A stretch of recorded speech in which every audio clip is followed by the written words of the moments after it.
जय भीम, नमो बुद्धाय साथियों।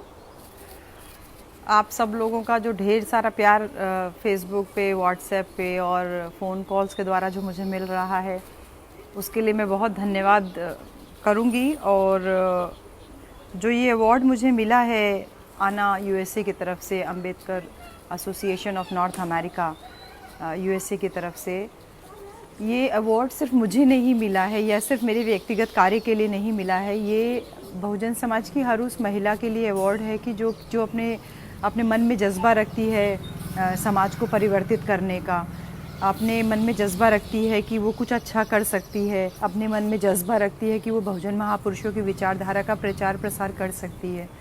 तो आना यूएसए का तो मैं धन्यवाद उनको मैंने कर ही दिया है, लेकिन इस फेसबुक लाइव के माध्यम से Ambedkar association of north America आपको भी बहुत धन्यवाद है। और इसके साथ ही साथ भारतवर्ष में जो तमाम लोग मेरे साथ जुड़े हुए हैं, आप सबकी शुभकामनाएं और बधाइयाँ मेरे लिए बहुत मायने रखती हैं। लेकिन ये अवार्ड हमें प्रेरणा ज़रूर देते हैं कि हम कार्य को लगातार इस गति से चलता रहे और हम इसको आगे करते रहें।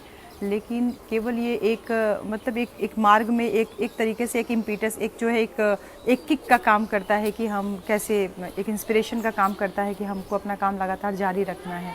लेकिन साथ ही साथ हमको ये नहीं भूलना है कि ये अंतिम लक्ष्य हमारा नहीं है। हमारा लक्ष्य है जो हमारे बाबा साहब का, जो हमारे मान्यवर कांशीराम साहब का जो सपना था, बहुजन समाज कैसे शासक कौम बनेगा। तो वो शासक कौम बनने के लिए हम केवल हवाई भाषण तो नहीं दे सकते, केवल हवाई किले तो नहीं बांध सकते।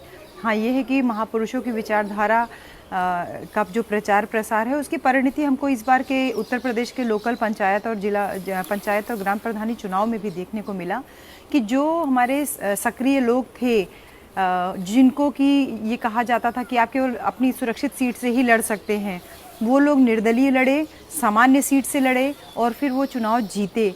तो ये एक जो शासक कौम बनाने का जो बाबा साहब का सपना था, जो मान्यवर साहब उस सपने को लेकर के आगे बढ़े और काफ़ी हद तक उन्होंने पूरा भी करके दिखाया।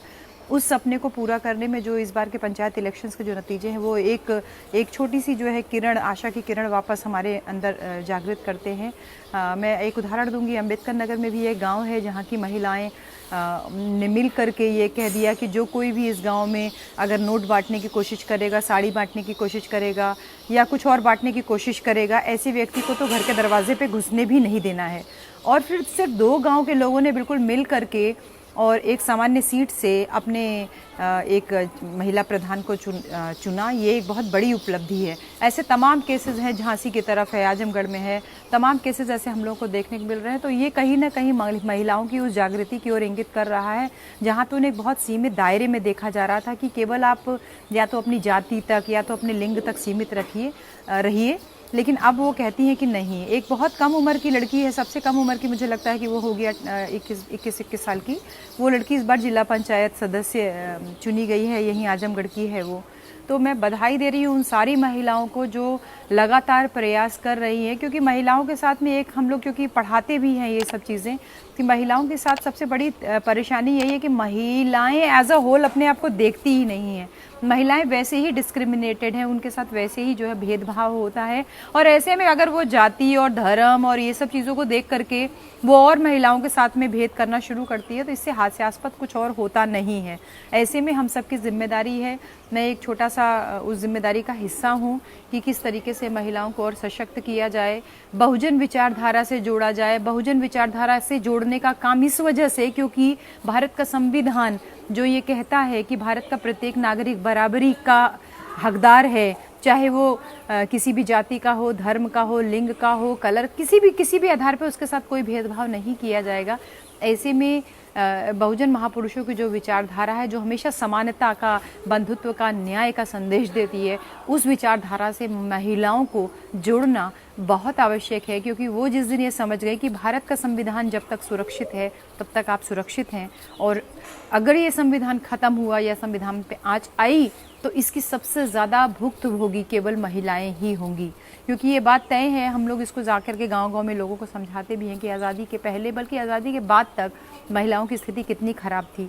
देवदासी प्रथा को ले लीजिए या शरीर ढकने के अधिकार को ले लीजिए, और पढ़ने लिखने का अधिकार तो बहुत बात की बातें हैं, ऐसे बहुत एक जो मानव जीवन, मानव को मानव की संज्ञा देते हैं, ऐसे बहुत सारे अधिकारों से महिलाओं को सदियों से वंचित रखा गया। लेकिन भारत की महिलाओं ने संघर्ष बहुत कम किया। अगर हम विदेशों से तुलना करते हैं तो ये बात हम अपने स्टूडेंट्स को भी पढ़ाते हैं कि विदेशों में तो बहुत संघर्ष किया महिलाओं ने अधिकारों के लिए, लेकिन भारतवर्ष की महिलाओं को तो भारत की आज़ादी के साथ ही वो सारे अधिकार मिल गए जो विदेशों में महिलाओं को काफ़ी संघर्ष के बाद मिले। महात्मा ज्योतिबा राव फूले और माता सावित्रीबाई फूले, ये दोनों मेरे प्रेरणा स्रोत हैं। हम दोनों पति पत्नी उन्हीं की राह पे चल करके लगातार लोगों के बीच में जा रहे हैं।